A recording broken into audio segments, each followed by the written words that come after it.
710 ESPN Seattle presents Brock and Salk's Wrap Up. Powered by the law offices of Heidi Hunt. Crazy weekend in the NFL, big weekend in college football, and yet the craziest story of the weekend, Brock, may have happened in neither of those sports. Tell you what that is next.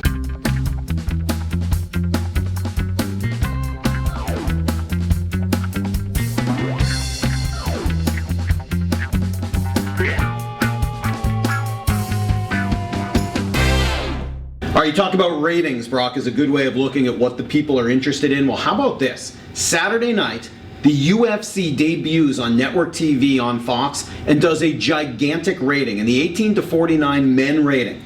More people watch this than any college football game this entire year, except for what was the de facto national championship game, Alabama and LSU. And even more telling, Brock, this UFC event happened at the exact same time as the big Pacquiao fight against Marquez, which once again ended in a huge discrepancy, and everyone's saying, wait a minute, even though Pacquiao won, there's no reason he should have, and everyone who watched the fight thought Marquez actually had the better fight.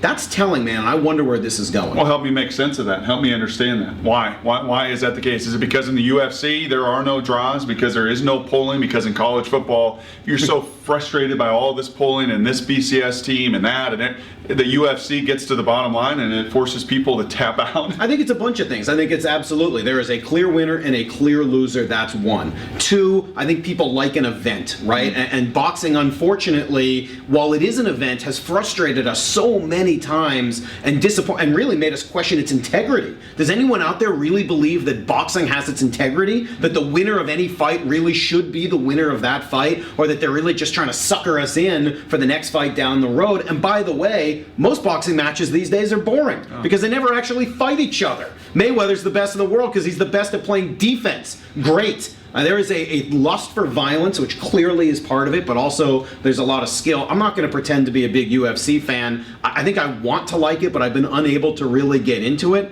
I'm just saying this, look out. Because now that network, now that they've gone to a network on Fox, I think that sport has huge growth potential. And those numbers don't lie.